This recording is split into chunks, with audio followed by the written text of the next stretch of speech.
is 90 minutes. Imagine, and I want this imagination as you're going to sleep. Imagine tomorrow, after the game, and we have won. Can you forward and you live the moment tomorrow after 90 minutes when we have won the game? Just that imagination. Imagine when we are boarding to go back home. Imagine when we get back home and people are receiving us. Imagine. Imagine when you get back home to the people who love you. Imagine. It's 90 minutes tomorrow. Just 90 minutes tomorrow. And imagine the history which is going to be written for years and years. We are not a country that has a lot of history. This qualification is a big history already. It will be the 8th time we are going to the Africa Cup of Nations.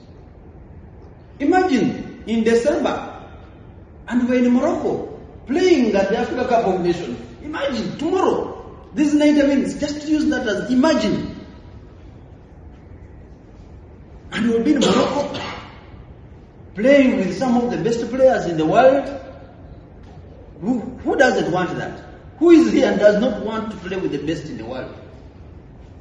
Imagine, and I want you to stay with this imagination. Let this imagination drive you. That every minute we live on the pitch. Every second we live on the pitch. Will deliver us to this imagination becoming a reality. And it can become a reality. Guys, can it? Yes. Can it become a reality? Yes. Are we celebrating tomorrow after the game? Yes. I moved with some cash.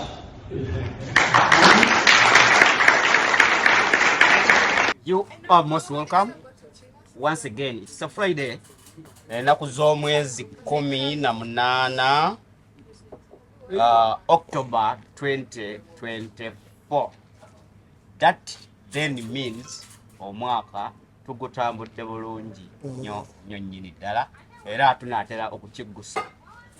Whichever, whatever, wherever you are, whatever your resolutions are, ndowooza kati otandise okulaba. Kyali olinamu emu ku resolutions ze wakola nga tutandika omwaka ng'olaba have you hit any targets? Sikyakola ebintu ebyo ebyokulikola resolutions kubanga era ozikola n'otazituukiriza. Omwaka nze ngukwasa Katonda bigwanga miracles teba miracle but you see nakugamba nze I'm a realist and I'm a believer.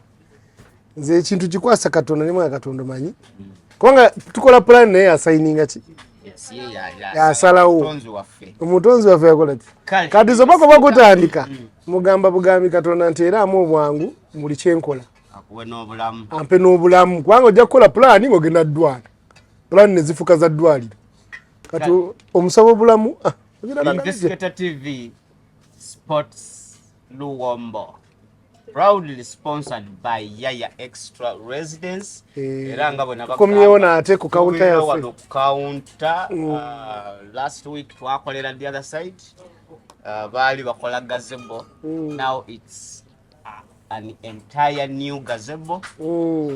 So everyone else is welcome. Yaya clients are welcome. Please, you come and enjoy the ambience.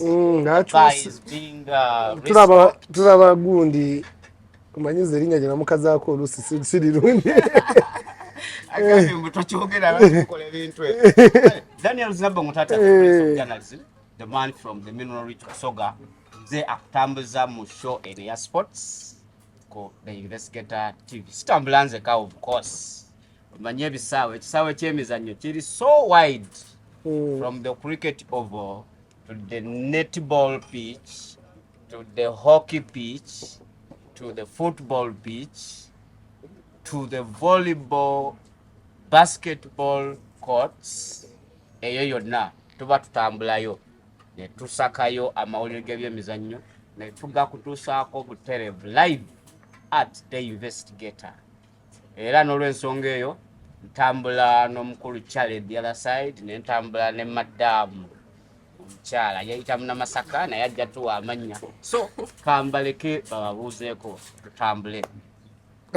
Nze nga bulijjo naye kati nze buli bagamba abantu bakumanyiira introduction zikendeera. Charles Mutabazi munamizannyo mwebale tulaba like kyensinga kwebaza ku bantu babatulaba be batuwa amaanyi agava mu bitukola n'ojja n'okola ki n'okola shwere zuuka bulijjo ne muweereza komenti mwebale abatuwa update kwegamba ebintu binyuma. Yeah, sure. So, Madam Maureen. Little Maureen, little Mauritius. Momo. Stop Momo sing. So, Mlabi wa Investigator TV. Mlabi, mwebale kutwagala. Stofu babeerako munaye. Comments. Amanya gabulijjo wagenze n'olabako comments ku luno nga tosabye linki walumbye eka mama amanyi okugamba mama amanyi okugamba nti mpandabeko mukazi alina iphone naye mpaka ayagala alabi ku yiyo naye nga mala kisogendayo n'olaba supportinga extra residents at large because singa teriwera singa naffe tuliwa kituufu no kyayogedde. Yes, twalibadde tuli walala. Ate twalibaddewo. Because Yaya is here, we are here. And we are here to stay. Please note that. Last week, kuliko yomu international break. Bana teziviikamu. Omanya kubeerawo nga ka Premier League tokalabamu nako. Oh my God. Nalaba Momo wanonga yenna awulira nakuwadde tagenda kulaba kwa Arsenal ye. Nengamba naye kijja kuggwa.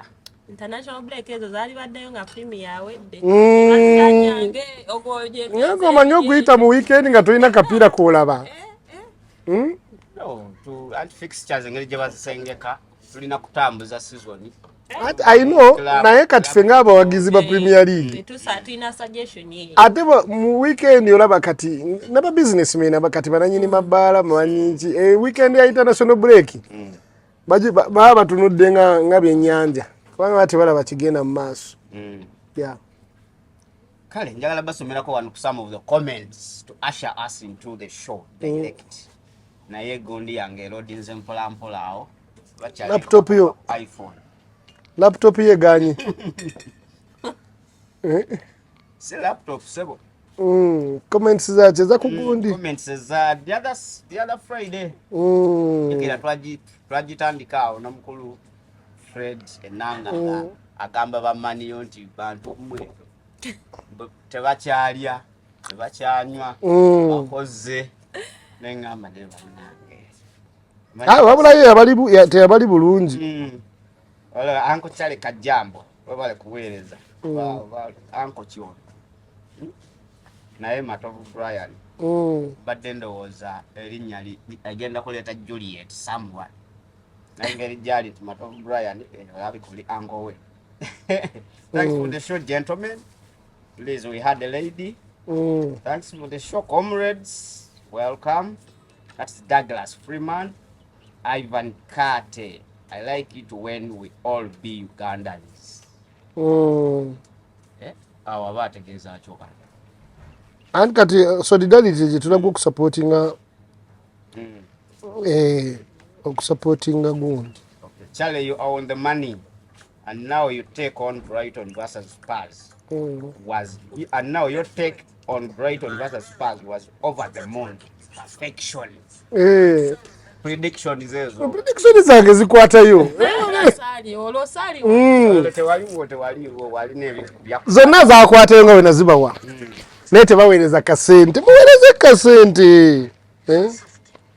No, Ricky Mann. Ricky Kainemura. Mutara. Era yakuwadde n'eri eya challenge perfection yawo. Era still Ricky Kainemura. Yatugambye wano naye muterezeemuko basebo. Sauti Yaya is on Sas Kulambiro Road, not Chiwatule Road. The Maya is after Budo Sanji on Twaito Gerakufufa celebrating 100 years. Chifecho chebagendamu. So please, thank you. Ngaba de tukolectinga. Yeah, yes, is on Kulambiro. Omwana yakuba kalanga ona. Obo omwana yakolesa ddoboozi lya AI. Kulambiro. Ngamba wow. Omwana oyo luzungu lwange lwayogera lwantabula. Kubanga Kulambiro sigimanyi Uganda. Manyi Kulambiro. Where is the beautiful Momo?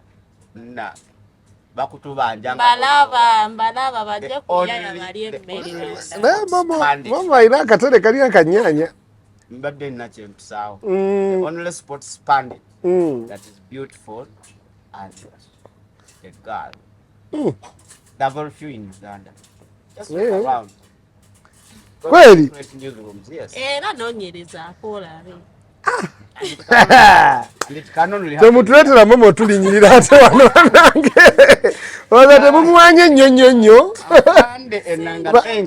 obadde otubuzeeko bannange abantu bagambe tebawaana nnyo momo tubadde tulina relationship ne momo ennungi kubanga nomuwaana wano nga takyatubuuza agenda adduke ku show yafadde ku tv Ricky Kainemura nagamba it greatly pains to see our sorry state that has become synonymous with netball in Uganda in the recent times. It had become the pride and flag carrier of our country, but it's lying in waste as what? Sad story. Indeed, it's a sad story. Netball. Congratulations on 100 years of FUFA, but the vibe hasn't been felt. The footballing activities to the run-up of the big day have been non-existent in the media as well as on the ground, I believe. Ricky, thank you for loving this show. Nenga Ricky byayogera bituufu. Omupiira guba gugenda kutandika. Tetubeerako ne activities eziwa abantu like moral ogenda okola ki okulaba omupiira kujjako nante engeri gye twaqualifyinze biki I think they will we be haven't qualified. We are a point to qualification. Yes, we must beat South Africa. Nange mbadde manyi twaqualifyinga tugulamu point because South Africa singa kuba ejije ebiri egisigaddeyo ate South Africa tetumusinga but before we go to that we shall discuss local sports. In local sports tulinamu invitation ya our deputy speaker that is Thomas Tayebwa inviting Onana, the African boy on the Man U team, as a goalkeeper. You know, Onana babadde wano week eyewedde olwa Kenya hosting era wano Cameroon host. It was Kenya hosting.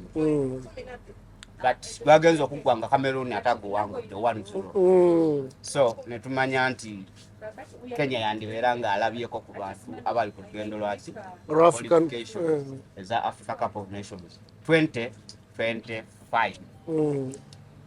So just a day to the game,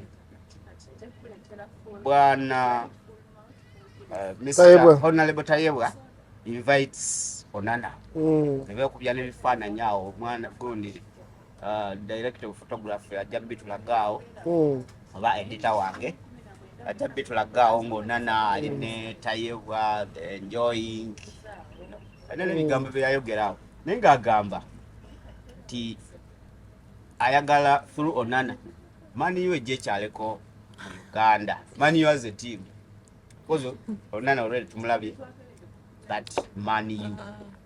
Kibuuzo tetugenda okwebuuza, can Uganda pull it off? Can we host them?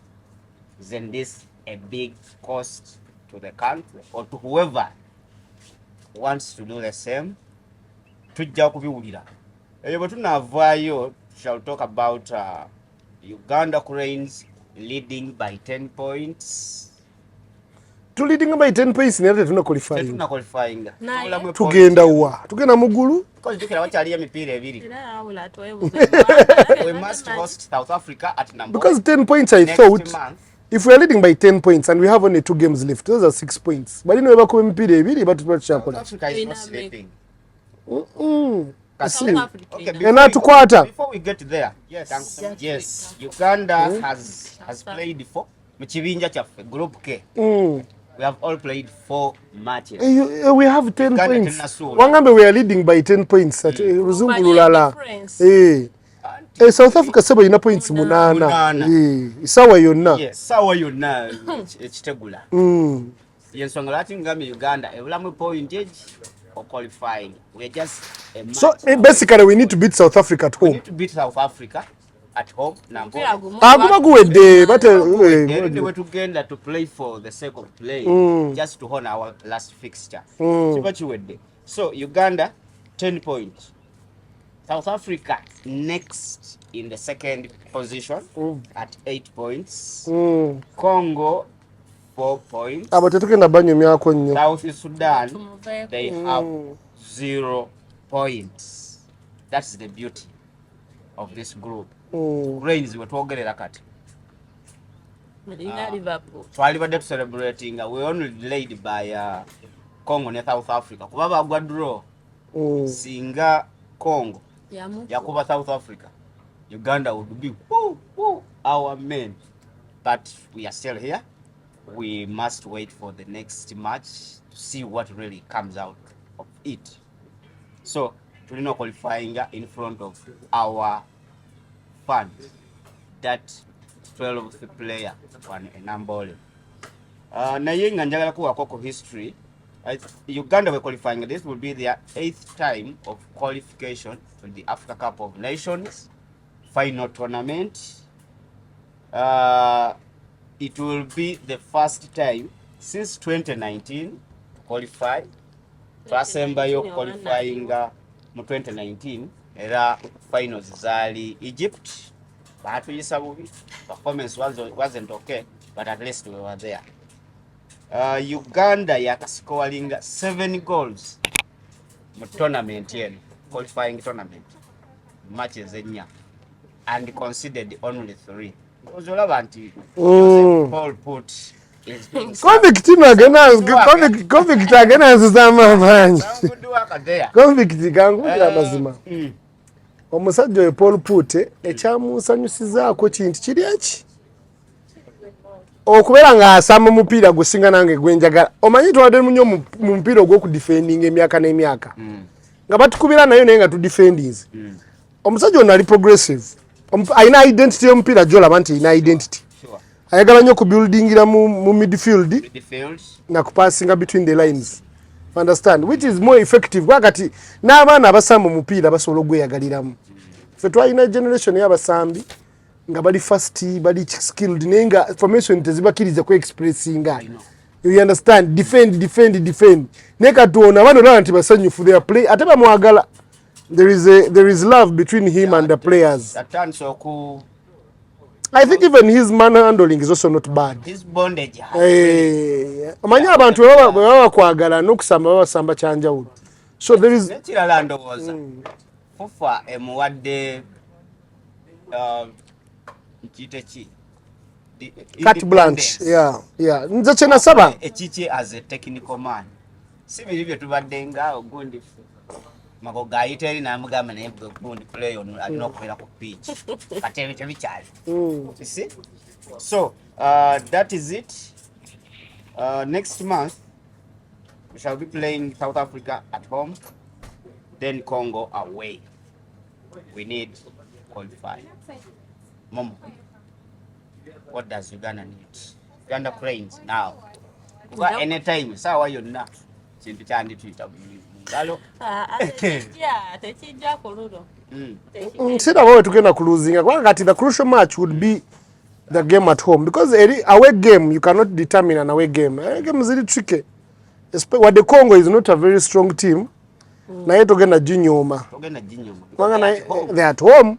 Bagala kulaga nti kale wadde tebaqualifyinze bagenda kuvaayo with the pride. So ate kati kumbira kwa South Africa. Mbadde nkuba goddi eno kuba party. Tulina okufuula party. That will be next month. Zigenda kubeera mu Macau. Nze ngenda kugula bo kuba tulina okugenda mu kisawe tuwagire ki? In the next 2 weeks. Yes. Tukama international break ekomawo bannange sagala nnyo international break. Yes, ekomawo. Nabo twakayingira mu November. Ngedda. International break ngedda. era nga Momo ayambula Emirates eyo Ngazamu Uganda. Uganda Cranes. That's true. Yes, Charlie, give us a little bit of analysis. Cranes, so what do they need to do? I think whatever they are doing is right. Mentally, they are in a good place. Umanyo mupira guli psychological. However much you can be skilled and what, omupira oguyingira nga psychologically otunulira failure. Zaba bana nabala mupira gwe South Africa. Bwe twagenda ne tugutukulembera ne batukuba equalizer mu dakika ezisemba. Team endala nga Uganda ezedda yandibadde esanyuka nnyo draw. You understand? Na ye bawulira bubi draw kwegamba it was like actually for them it was a loss. That means first of all they are sure of their quality. That means they're sure they deserve to be where they are. Mutegedi. Ate omupira gwe basamba tegulimba. Tebafulukinga bana abana bali mu kusamba omupira. Ekyamazima. Whatever Paul put byalese convict. Omanyi bagamba you never judge a book by its cover. Those Paul put abamu kotogeranga yakajja agenda to silencing ampola because at the end of the his technical ability. Yeah, I was talking about. We are talking about the Convict handling a team. Exactly, and also a Ugandan coach not being given the opportunity.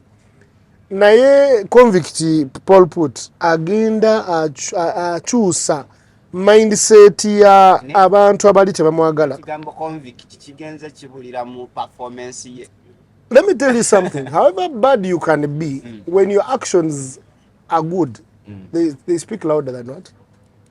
Kati Convict kyali mukola yete yatuddamu yatulinda wali kukisa. You wait and see. Ate nga mwe mutuufu. Convict byali mukola nze sibina kubifu. He's a convict. You understand? Fine. Yeta isobola kuwakana kubanga kyali ekituufu. Give me a chance. Nenga Bambi what I wanted them to do. Nali njagala Convict bamwe time. Bamwe ne apparatus. Ekola team ya fenungi because Convict coach bana bagenze bazze bawala fufa yingirira bichi yereta bichi. So I think bamuterede ekintu. Namugamba kwetu we running your team. Because olaba technical team ye yona yabazungu. I think he came with his own technical team. Yes. Physiotherapist, keeping coach, was assistant coach. Assistant yo ino kuba mu Uganda kwanga tetojja mutegeera. Awo tuba tugenda mugo amangu ago. Ano aba performing sebo. Ajja ne team yemwe ne mumuwambega wa tulyamu olukwe n'atunda omupiira gwe. N'atunda omupiira. Ba already ujukire ebyamuyisa Convict. Walabye emipiira gino ebiri Uganda Cranes at Nambole against South Sudan.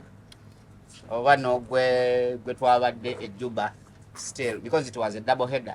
Immediately from Nambole twalinyirawo akanyoni baka Juba era nagwo twaguwangudde comfort no gambadde nti misuses it wasn't comfortable because of sajja watu Sudan yazanya omupiira. Actually singa teyali own goal ya Alfred Leku ono wa South Sudan baninga twalivudde nakabonero kamu Stadiera naye lwakuba we had that own goal, that privilege of an own goal kati Dennis Omedi walinga mazochi tukolera ala nokero kosi yali alimpodigidao. So Momo emipiira gya Uganda gye actually sina gwe nali ngenze ku kisaawe nti like today ngenze kulambira naye jakutandika okutwala era mwe temumpaako mama nja kutwala mama tujja muntu mama mutuufu nno tetumufaako tubeera fekka tetumuyita atenga naye kati atenga afuse mu panditi munnaffe tulina okubeera wali ne tumanya nti kati nti ani akoze asisi eno. Ati tugenda kulokutana tugenda ku seti fenna onakoze ate omupiira gwe Cranes oguddeko tugenda gulaba fenna ogamye gwaddi gende Nambole stule ebyuma Nairo tulina omusitula nakyo gamba byuma Nairo yende tumusitule naye nga mbeera Babi wali ajja tuwa entanda, ajja tusibira entanda. In terms of improvement, crazy. Emabegeri webanga percentage. Wetuwa twali ku 40 kati twongeddeko 35. So yeah. Tuli mu 75 improvement, yeah. That is analysis ya mama ntufu kubanga honestly speaking katubwe credit where it is due. Otegedde. Oba analyst omulungi ino kuwa credit where omusajja ono convict and shockings. He has shocked me. First of all, organizational skills. Privacy ya team, omanyi team ya fene badde tambula nnyo mu ba training de wano mawulire. That man has closed out media. But that's also another bad thing. No way. Wobo chazi. Ati banamano balaba. Media Rusi yebonona. Banamana batusambira. Kwanga ina team munto. But they is using a young team. Kale nja kukkiriza because imagine Momo in the camp. The Uganda Crazy. Kati Momo waita mwao. Timuna mawuli Momo uyaze. Ayambadde legging aliwo kati gona sambencha. Togenda kunonya Momo. Nga wetula bagire empira gyaweru nga balina gundi ezo ze batambulamu nga bagenda wa mu kisaawe nolaba omuzannyi nga afuluma mu mmotoka namba ekitufuluma naye nti obeera omuntu omanyiza amaaso no namulabeko wano yes tulitansi bambi munena mukulosingira omupiira nasiba obwo bino so what I'm telling you is this, the privacy that he has given the team, first of all chituwana for expectations that tutamanyi otegede n'abantu ogenda ne training sessions yazi closing out, they are limited. Yes, tetumanyi we ba training ira kiriza ndowooza emu oba bbiri as the media okugenda okulaba ku tiimu yaffe ate naye gye babakirizaamu eba just gye baplaniza obakirizaamu 30 naye nga ziri training sessions ez'amaanyi. The man does not want any distractions. Timoto amawulire ojja obuuze ate no focus. Nalabye okulaba bagenze South Sudan teyakkiriza yadde a single player okusibula Fabia. Yabagambye no, I want you to focus on the match, on the game. So government football is psychological. Ndoza kulenzi wetu sete tukyagenda mu mipiira nga already tujilozinze. Atugenda with this mentality. It's either us to win or them to lose. Olaba kati ekirala sana jatede jetu president jetu settings ate naye ejja kuba challenge ogi keeping up. It's a challenge because now he has given us expectations eziri waggulu kata ino tulaga nti azikola ki tulaga nti tusigalayo ate tunava tuveeyo era rankings zaalinnye tulina osigalayo nga tuli ki ezabadde released last evening and okulaba nkulayinzi. So kyenkugamba ekyo kati ye Palputi bana first of all Palputi yebale, thank you so much for giving us hope again in the Uganda Cranes. Nature amagogo omanyi nti wano sina buzibu naye webale naawe leero kankusiimeko nti okwongereko nakukayiseewo nti naye bw'okola ebirungi ate toyonoona vaawo nga bukyali ate kati magogo kyemadde mugamba kati legacy ye egenda sigala ng'eri intact singa wano tuba tuqualifyinze n'amala n'akola ki n'akita alese Palputo ate yekwasa omulala azeewo era nze magogo kyembadde ngamba wano watuvudde mu African Cup eddako ajja tukyalireko nalabye his speech nga abuulira team after the match but yakoleseza imagines nyingi akuba yamaze nayonoona but imagine. That was the key word. Imagine that qualifies. Imagine we beat South Africa. Imagine you are the player that is qualified. Imagine. Kantu ako era bajja kazannya. Oba tamanyi kitegeeza bulungi. Imagine ono akitegeera oba. Because first of all, we're a good coach. You do not have to dream or imagine things. You have a good team. the Isaac Omedi, Dennis Omedis, the Rogers Mato, the you know, Kwebali. Why do you imagine things? So saya gadde naye ate n'agamba I came with some cash on me. Ngabawe kasente. Inga amaliriza kasente. But go mulimu gwe. Kasente kameka. Mwebaza kuwa team good. Because if you're the dad at home, mulimu go. Ate sente lazabade sente zebade sizize za government. Era sizize naye magogo naye banange naye takoze amanyika ati you see okuvunda kutandikira eri waggulu. If the team is performing well, that means there is a structure that is helping you to perform well. Chensubira magogo ayine ebintu byerekereza byakolanga mu previous things. Ngabivuddeko for the good of the team. Okubera nga kwali busy. Either he's delegating or releasing a funds faster kwanga luli ba complaining nga amazzi bichi neka tolaba nti bachali complaints ticket tuchama yano cranes nti mbayina nebizibu bya ticket. Uzegedi tewali flight is well organized bagenda tetukyasabiriza nti Ismail Nairu special tuwayo kano kitegeeza ekintu either it is the relationship that he has with number 2 number 3 of the country mukyala we number 3 omumanyi ntegedde nti ojja kwogera ku kintu the number 3 simuyinaako buzibu kubanga ate kati kiba kituyamba because nobeera mu relationship olina okuba nga ogifunamu teri agenda mu relationship utagifunamu osobola okuba mu relationship nga togifunamu it cannot only be financially, it can be emotionally and support. Wakati magogo chaina uliri agenda nga naite no ate natike proposal na saba sente nezigenda wa kati speaker kwa mukubi simu. Hello. Talk about the title. Avail money. Talk about the title. Bagamba mbu buli muntu azadda abalongo. Asiko walinze eddabo. Mululimi lwa football. Muskwalinze mwani. Oskwalize mwani. Ate oskwalize mwani. Kugambe luli yalina okuwandika ebbaluwa. N'agamba twetaaga kagenda wano ne wano n'awandiikira National Council of Sports. National Council of Sports n'ewandiikira Minister of Sports n'ewandiikira Minister n'egenda mu finance. Kati tewandika bbaluwa. Akera kumacha n'agamba naye bebe omanyi.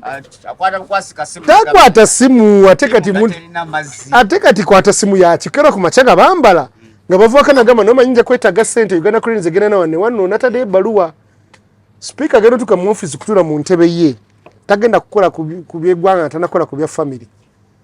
Ajja kusooka akwate simu akubire Minister wa Finance amugambe naye Uganda Cranes egenda. Kiteeke okikoleko mangu. Aba tukyalinda ba sponsor. Hey, marriage is nice. Mwe mwagifula embi nesimbi. Mama wa makao. Hey. Yeah. Kati ate nkulimbe. Mbutaniso siko walinga lwako batu asiko walingeri. Ate kati wobo ina number 3 ngo gosula naye. Lwaki obona ate kubira Minister wa Finance bwakwe sente. Ngono wa mukubira tijayita mu seconds teziwera na kuwera. Hello?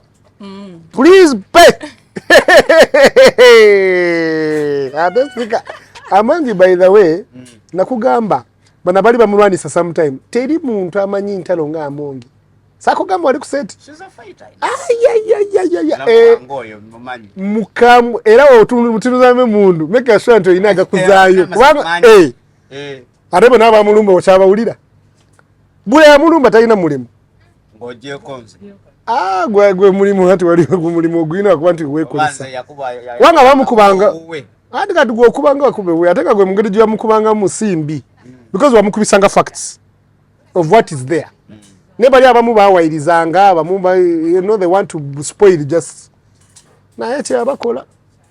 So ngawe tugenderawo nga tuvude mu Uganda Cranes. Otero okubeera n'obweralikirivu nga Uganda Cranes zanya lwaki tokubiriza abawagizi ba Cranes bajje banje nambole nga tusanya South Africa.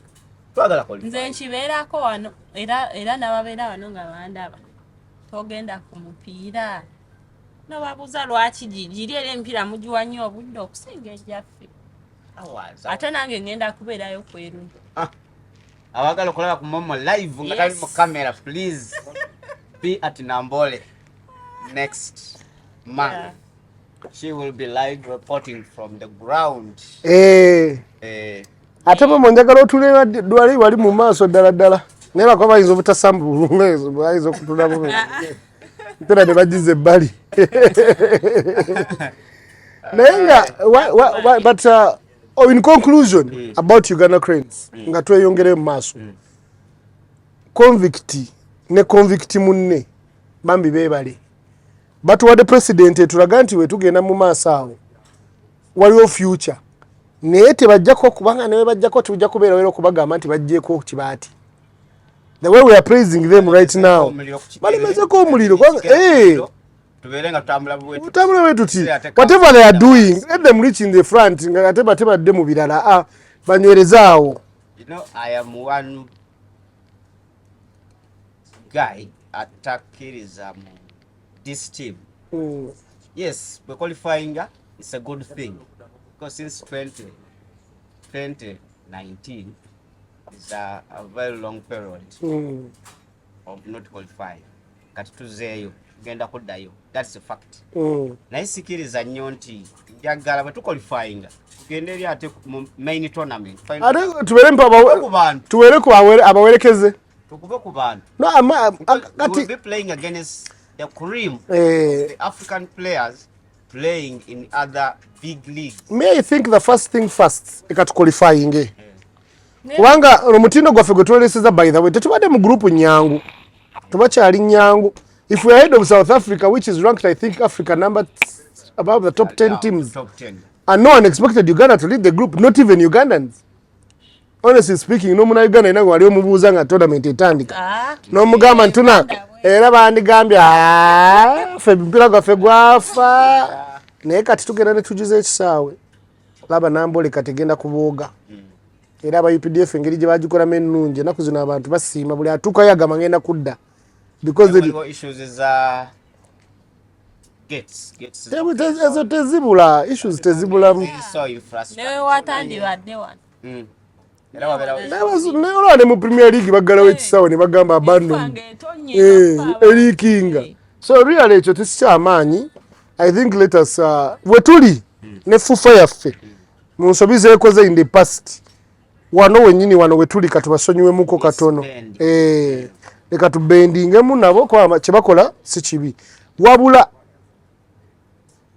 kyenjagala fufa ekole nga we tushowcase nti abaana bato balina omulamwa nga tetugenze kunoonya basibe kubanga luli twakumanga simanyi baani nobano abaana bato bano engeri gye basoyinza omutindo mutekesira kukuza abaana omupiira abaana abakyali wansi. Nakoze an individual survey wenabadde ndabira Cranes ngezanya South Sudan awe Juba benatudde nabaawo nabawadde teams bbiri. Tiimu eyali anda mulindwa eyali mba David Oboa Dan Wagaluka Denson Nyango ba Johnson Bagola abo baani bawochaya basobola bamenya kuki their fingertips nemugamba nembabuuza naawo kati tiimu enezanya menyera y'abazanyi banna omanyi agamba ndaba abantu bamuvinga timpulira na commentator yali mukuboogerako wano naye I cannot point at someone ngamba oli Denson oli but why I think luliya tetwa qualifying that team was a brand tetulina n'okusiga mu fufa abantu batandika n'oku-identifying with the players nga babamanyi nti ono Bundi ono Maybe ono Rogers Mato oli I think that is marketing capabilities.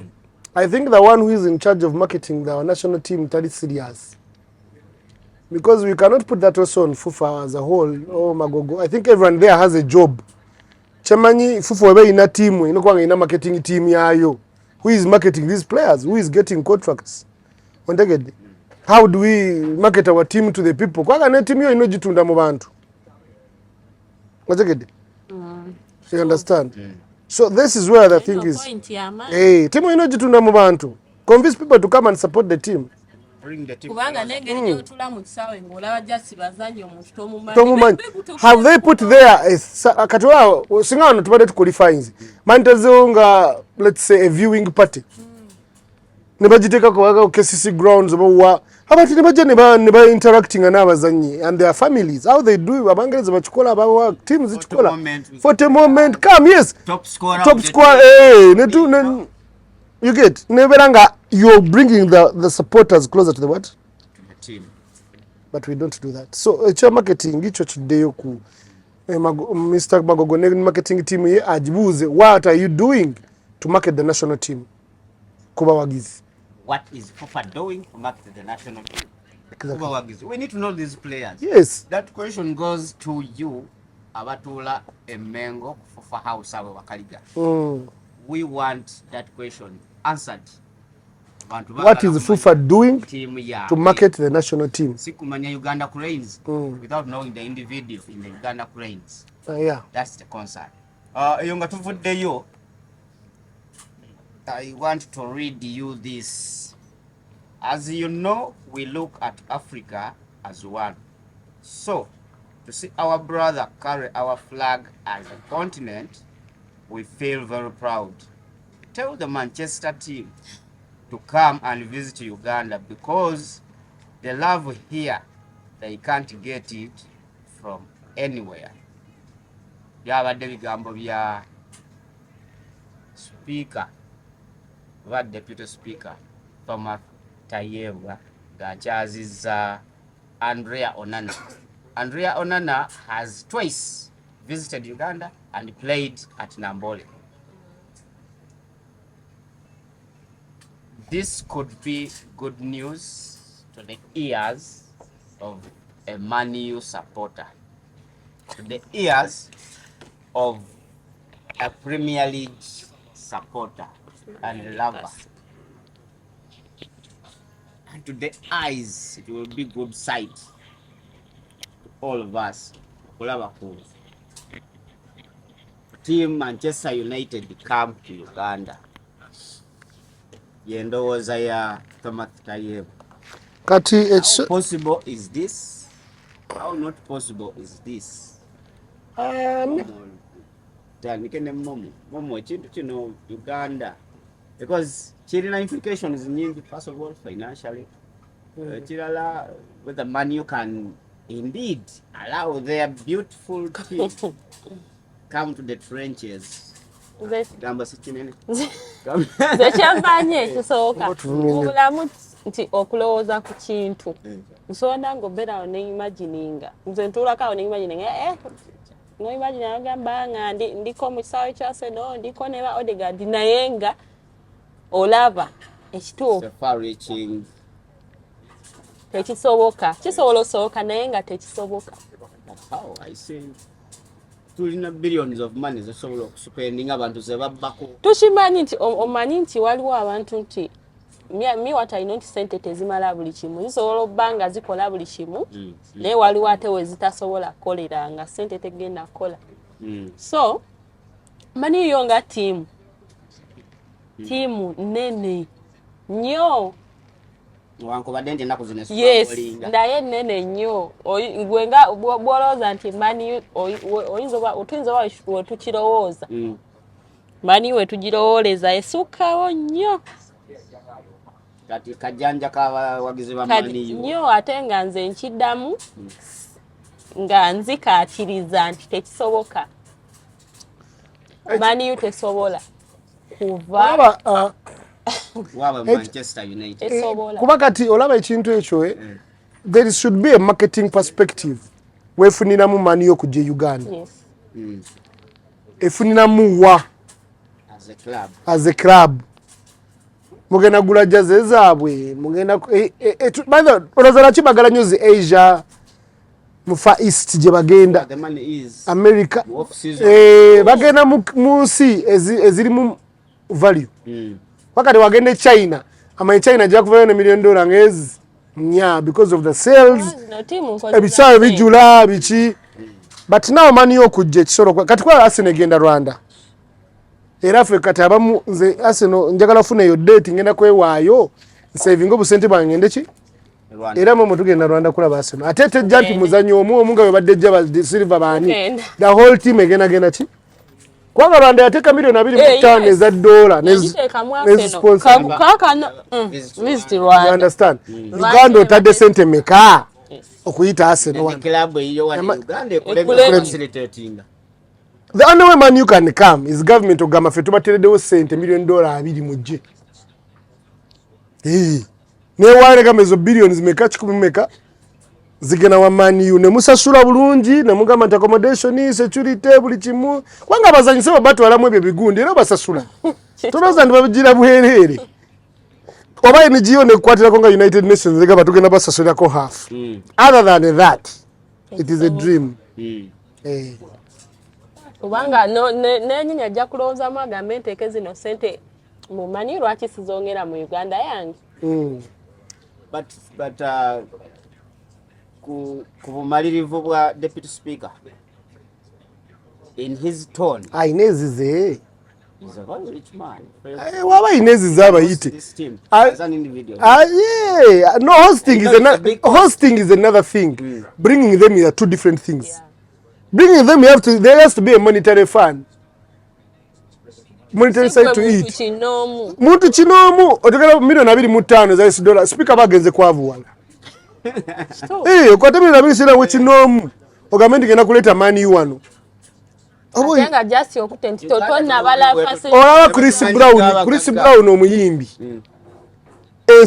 ensize government zikunganyise ne zimuyita ezigama Chris Brown ni munaija ngweyimbire ku bantu baffe bakuyoya Kenya ngawe yakikola ne kwata sente nezimuwa Chris Brown ayimbira milioni $2 teri promoters sobola so if the government does not chip in ku Man U ne government kale prefer is a financial Matia Kasaija government kale ngena bwa milioni $5 wa 10 mweyongerereko tumulabe yongereje mumuleta ne Museveni nagamba kale mu coffers mu dio 5 eno 5 zive mu parliament kale neziwera nga 2 nezimuwa Man U nejja logistics ezo hosting hotel tuzina speakers zote munyonyoweri mulinga abangamba soboka benakyogedde yosaje amakuba gaturemye kukola nga tugenda tuleeta mani wano ku milioni 25 za dola nange omuntu wawo obiringa abere Dubai we are not looking at the impact hosting Man U here on local football.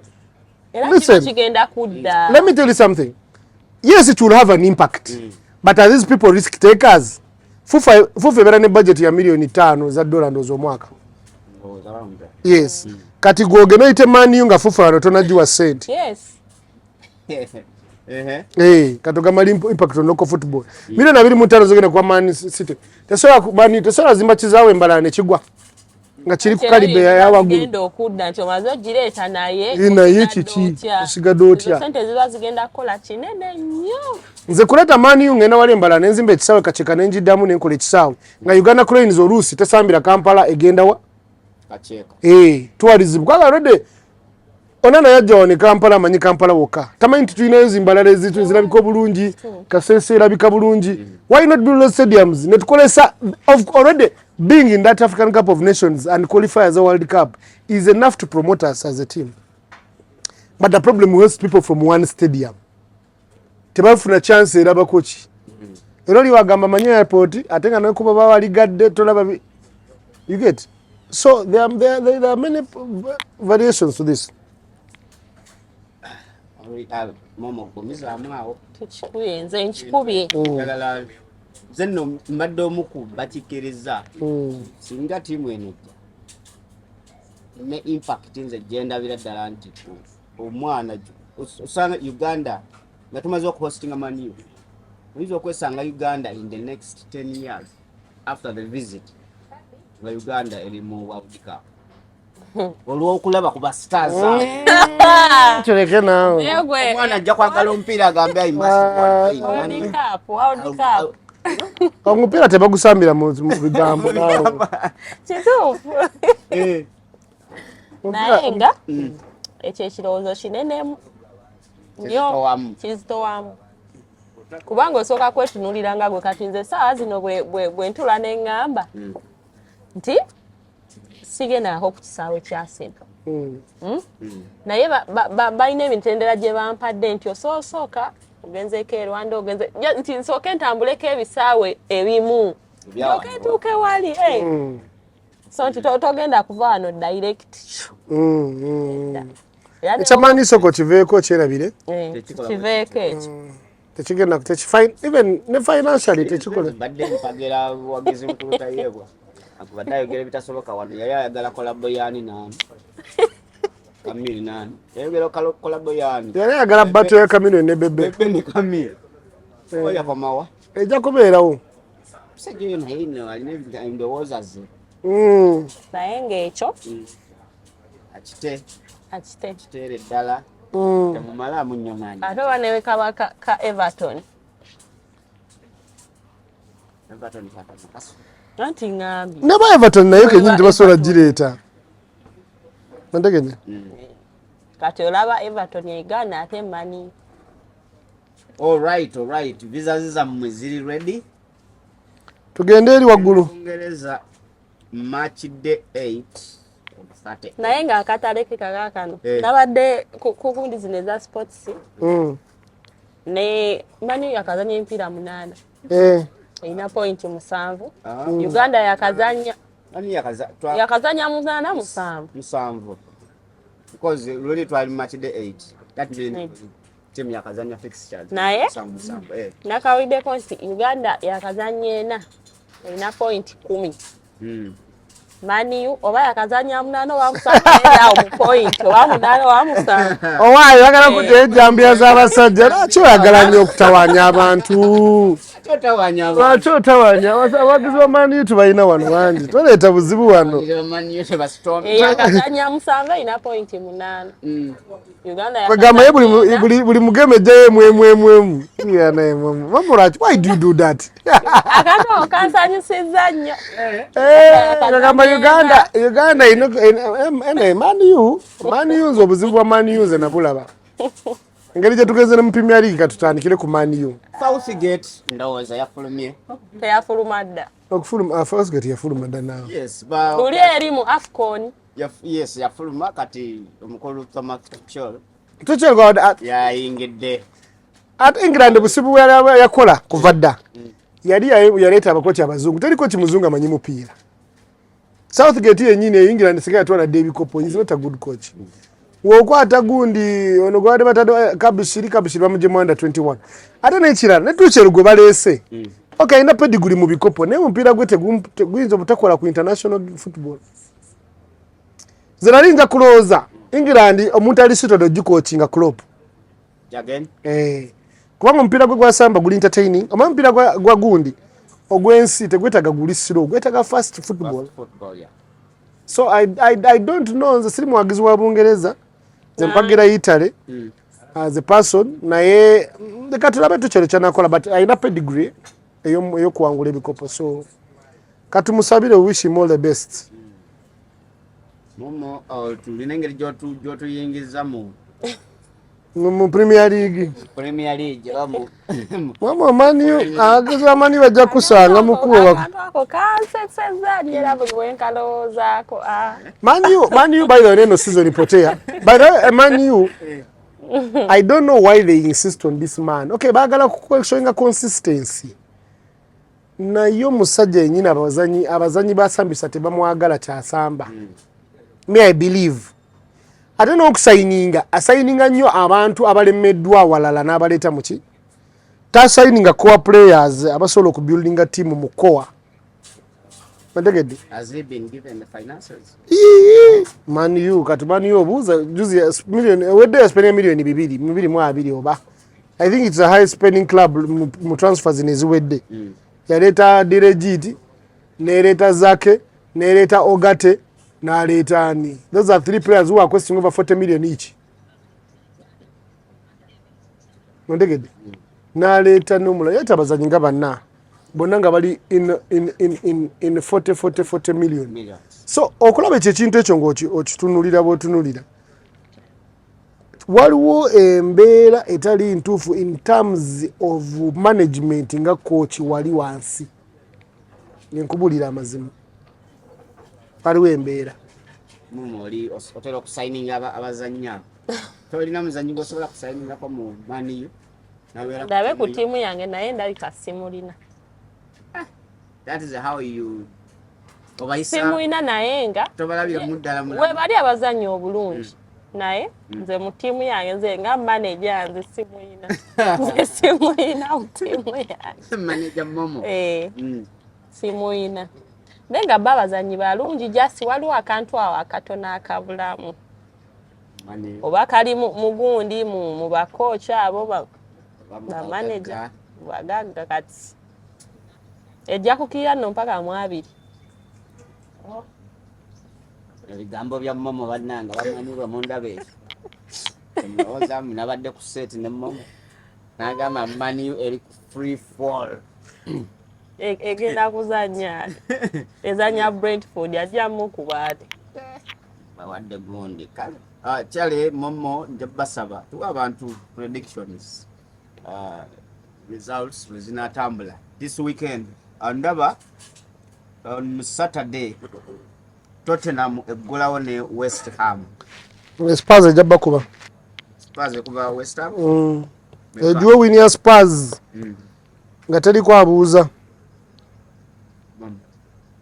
Momo gwani naye kangu jiwe naye nawo gwani ngade London derby dabe Spurs omanyi kati ono kocha omupya owa West Ham aina anyway West Ham ina noba gwadde gologolo nakyo kikola because London derby si ekintu kyosobola okwebekera nti kiwa win. There is always that twist. Ne coach ono mupya tima cha owa West Ham akyakola ki tatenkanya namulabye information ija tuchusa. Yes, and he's a more attacking coach, which is very good for Spurs. My Spurs over attacking ateyo kwa ajja kulumba kujemu nenjala. You understand? So me I see Spurs might edge it out 2-1. Golo nga Spurs egukubye 2-1. Ipswich Everton. Mupira gwa Everton na hizo gukuba kwawe. But Ipswich wakati ya mukubyeyo. Ngojeko Man City I think. So we might see a draw. Man City okuba Ipswich waka. I see a draw. A draw. A goal draw. A goal draw. Nga mulimu goal nga it's a draw. Mama. Ndio fula Aston Villa. Mpira ogongenda nagula. United Brentford tumwogeddeko. Nze muwadde Brentford nyizo muwa mpira lwaki. Mukambwe mukko. Aina ebyana bikuba ama. Mukambwe mukko era mani we bate yesibe 2. Bayizo mukubire waka n'olulala. Mukyagambye muchaga. Naye ebigambo bya Momo baganda bange bamani Everton nange njamu wa draw 1-1. Aston Villa 2-1. Bana demeyenda mulangira muto wange mwagize nnyo wa mani yu asobola nokaba naye sebo Bernard olina kuba mugumikiriza nnyo mugumikiriza timu ya kugumikiriza Fulham Aston Villa kugwada Aston Villa naye bajja muteeba munange ndaba gologolo Fulham anti naye jukira bakamukubamu omulundi gumu season yonna mani Smith Rowe yakidde mu Fulham ate kati olaba Man City bana Katonda ayagala Man City Fulham erajja kuba mukuba n'omukaaga because Fulham I don't even know the lost that much yafuna keeper to beat 3 nezimulema n'ayawula so it could have even ended 6-2 6-3 so wano Aston Villa wetegendereze eyizo kutajjaawo kabonero awo. Newcastle is playing at home against Brighton. Ngena guwa Newcastle. Yaguwa Newcastle. Brighton mwabidi. Nabagambe ekisata Brighton kati kyawedde. Esaawa zino wakuwa bukuwa. Nyagwa wadde wano juzi weekend Brighton yakuba 3-2 ngekuba Spurs atinge guvudde mabega. I believe there will be an overscore, but I think Newcastle will edge it. All right. Southampton, Leicester City. Wawe. Leicester. Leicester. Leicester City kwawe. Bournemouth, Arsenal. Bournemouth etusumbwa mukko ejja tuteebamu. Tujja mukuba naye ejja tuteeba mukko. ate ne injuries Manyi waliwo game naye gundi ogenda n'olaba statistics z'emipiira ennaku zino yellow card nga mpitirivu. Omupiira anti kati gulimo competitive. Awo manjira nti tewali timu ntono tewali timu nene. Ba referees tebatya. Ogenda n'otunula omupiira nga buli omu alina yellow card 5. Ate omupiira guliko ate n'ebintu bye baleetawo okicking omupiira yellow card. Okwogera ne refu nga takkiriza yellow card. Otunula bubi yellow card. Ogamba buli kimu yellow card. Tewasaze enviri naye. Wolves Man City. Misege. Oyina omuwa giri waka. Emisege giri waka. Misege bagikuba ennyo. Man City namulaba. Ogwo mupiira. Muno ngenda gu predictinga. Abampulira mu mpulire. Na predictinga wano Man City ne bagikuba. Mbadde mbagamba. Mupiira guno mugusibe X. Agoyingidde 1x. Wolves kumukuba oba okuwa duro. Agenda Man City muno mu mupiira guno mbalamu golo za Haaland ayinza okuba hat-trick.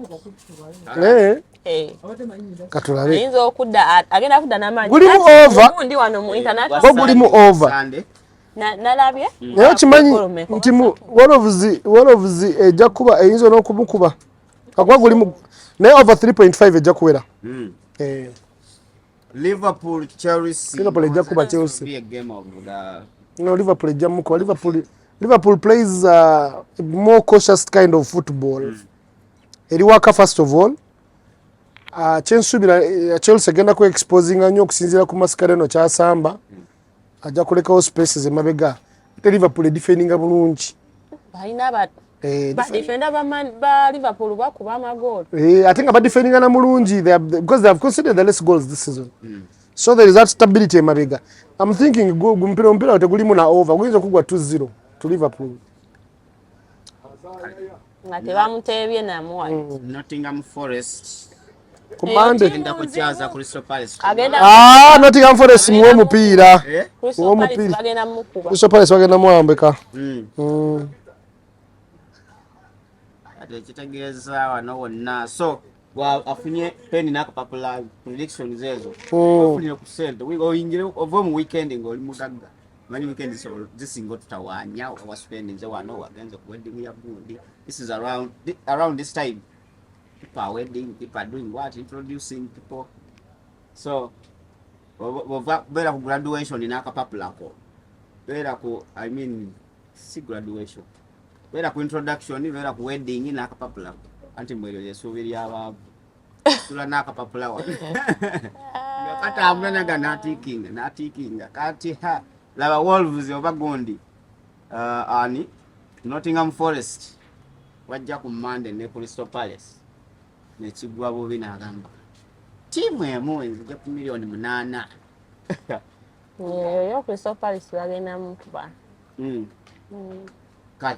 Akadde keko sports mungi naye nga tusibule kirewa ntandikirewa momo sibula omulabi wa Investigator TV Abalabi tuwene ku ngeri tukena mu weekend tujja kuyaya kambe mpombo kyao abalabi ba Investigator TV wale kutulaba mu commentinga mu likinga mu subscribing mweyongere channel yaffe kambule n'okumanya naye nga akataleke kayo mujja muli emmere tukola 24/7 nozoba okitegeera ekyo bw'oyagalira emmere tubeerawo waliwo lwenefula stubborn nesigenda kama nensula wana was preparing the next show following morning bana yampa Luwombo wota ninga balufumbidde walu lubanga lwa ssaawa 5 ez'emisana okumakya 4 in the morning at night ningamba wow bravo yaya sebo bwana the man from